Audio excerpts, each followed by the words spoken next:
Texas judge grants pregnant woman permission to get an abortion despite state's ban.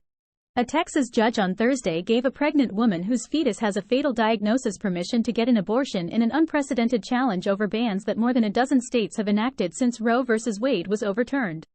The lawsuit by Kate Cox, a 31-year-old mother of two from the Dallas area, is believed to be the first time since the landmark U.S. Supreme Court decision last year that a woman anywhere in the country has asked a court to approve an immediate abortion.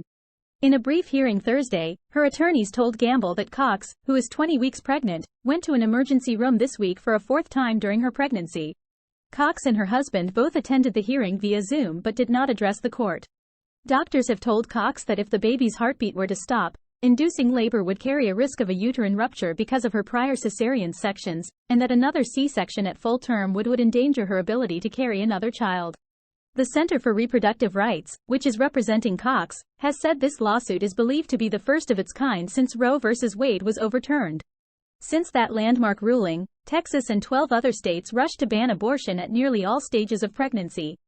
Opponents have sought to weaken those bans, including an ongoing Texas challenge over whether the state's law is too restrictive for women with pregnancy complications.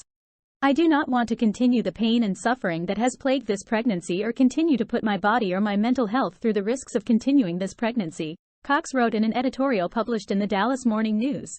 Although Texas allows exceptions under the ban, doctors and women have argued that the requirements are so vaguely worded that physicians still won't risk providing abortions, lest they face potential criminal charges or lawsuits. State officials had asked Gamble to deny the request, arguing that Cox has not shown her life is in imminent danger and that she is therefore unable to qualify for an exception to the ban. Spokespersons for Republican Texas Attorney General Ken Paxton did not immediately return messages addressing whether the state will appeal. Cox's attorneys have argued that the risks to her health will worsen unless courts act swiftly. The decision was handed down just 2 days after Cox filed the lawsuit, which says doctors told her the baby will likely be stillborn or live for a week at most. The lawsuit was filed a week after the Texas Supreme Court heard arguments about whether the ban is too restrictive for women with pregnancy complications. That case is among the biggest ongoing challenges to abortion bans in the U.S., although a ruling from the all-Republican court may not come for months. In July, several Texas women gave emotional testimony about carrying babies they knew would not survive and doctors unable to offer abortions despite their spiraling conditions.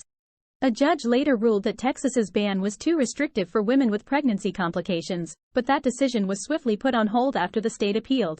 More than 40 women have received abortions in Texas since the ban took effect, according to state health figures, none of which have resulted in criminal charges.